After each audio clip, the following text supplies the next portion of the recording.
आज हम बात करने वाले हैं भारत के सबसे सनसनीखेज और रहस्यमयी मर्डर केस में से एक की, शीना बोरा हत्याकांड।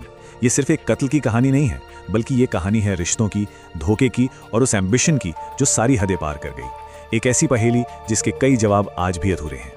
इस पूरे केस की शुरुआत होती है एक ऐसे कबूलनामे से जिसने सबको चौंका दिया। शीना के गायब होने के ठीक 3 साल बाद 2015 में इंद्राणी मुखर्जी के ड्राइवर श्याम राय ने एक ऐसा राज खोला जिसने पूरे देश में तहलका मचा दिया। देखिए, इस क्राइम की तह तक जाने के लिए हमें सबसे पहले इसके किरदारों के बीच जो धोखे का जाल बुना गया था उसे समझना होगा। इस पूरी साजिश की जो बुनियाद थी वो एक बहुत बड़े झूठ पर टिकी थी। दुनिया के लिए शीना एक high profile media executive Indrani Mukherjee की छोटी बहन थी, लेकिन असलियत कुछ और ही थी। असलियत ये थी कि शीना उनकी बहन नहीं बल्कि बेटी थी। तो चलिए देखते हैं कि इस कहानी के मुख्य किरदार कौन कौन थे। सबसे पहले इंद्राणी मुखर्जी, एक जानी मानी मीडिया एग्जीक्यूटिव।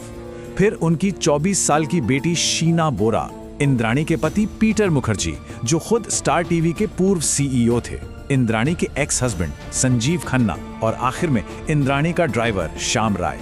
इन पांचों की जिंदगी एक भयानक अपराध से एक दूसरे से उलझने वाली थी। तो अब चलिए जरा वक्त में पीछे चलते हैं, उस दिन पर जब शीना बोरा को आखिरी बार जिंदा देखा गया था। तारीख थी 24 अप्रैल 2012। उस दिन के बाद शीना जैसे हवा में ही गायब हो गई। उसके दोस्तों को, उसके करीबियों को, सबको यही बताया गया कि वो आगे की पढ़ाई के लिए अमेरिका चली गई है। पर सबसे अजीब बात जानते हैं क्या थी? किसी ने भी पुलिस में उसकी गुमशुदगी की रिपोर्ट तक नहीं लिखवाई। जब पुलिस ने जांच शुरू की तो जो कहानी सामने आई वो रोंगटे खड़े कर देने वाली थी। शीना को एक कार में बिठाया गया और फिर उसी गाड़ी के अंदर गला घोंटकर उसकी हत्या कर दी गई। और बात यहीं खत्म नहीं हुई। सबूत मिटाने के लिए अगले दिन उसकी बॉडी को रायगढ़ के एक सुनसान जंगल में ले जाकर पेट्रोल से जला दिया गया। पूरे 3 साल तक ये खौफनाक राज दफन रहा।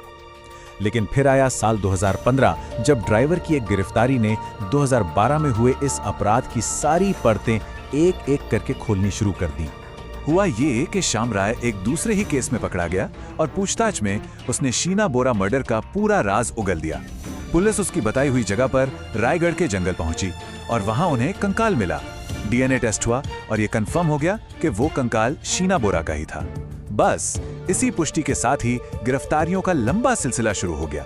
इस केस में एक और सनसनीखेज मोड़ तब आया जब मीडिया जगत की जानी मानी हस्ती पीटर मुखर्जी को भी गिरफ्तार कर लिया गया।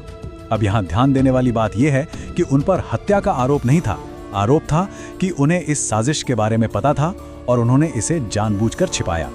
ये केस सालों तक सीबीआई की जांच और लंबी कानूनी कार्यवाहियों से गुजरा।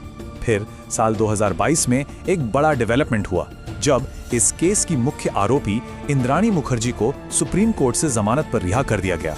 तो एक सवाल जरूर उठता है कि इतने साल बीत जाने के बाद भी ये केस आज भी लोगों के जहन में इतना ताजा क्यों है? आखिर ऐसा क्या था इसमें जिसने पूरे देश को इतना झकझोर कर रख दिया था?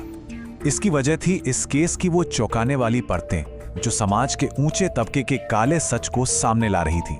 सोचिए, एक मां पर अपनी ही बेटी की हत्या का आरोप, रिश्तों का एक ऐसा जाल जिसे पूरी तरह झूठ से बुना गया था, और इन सब के पीछे का मकसद पैसा, सोशल स्टेटस और एक ऐसी इमेज जिसे बचाने के लिए कोई किसी भी हद तक जा सकता था। यह सब कुछ इतना अविश्वसनीय लगता है कि आज भी इस पर यकीन करना मुश्किल है।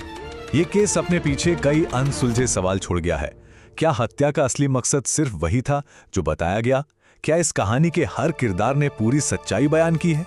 और सबसे बड़ा सवाल, शीना बोरा को अंतिम न्याय कब मिलेगा? ये वो सवाल हैं जो शायद हमेशा इस रहस्यमयी कहानी का हिस्सा बने रहेंगे।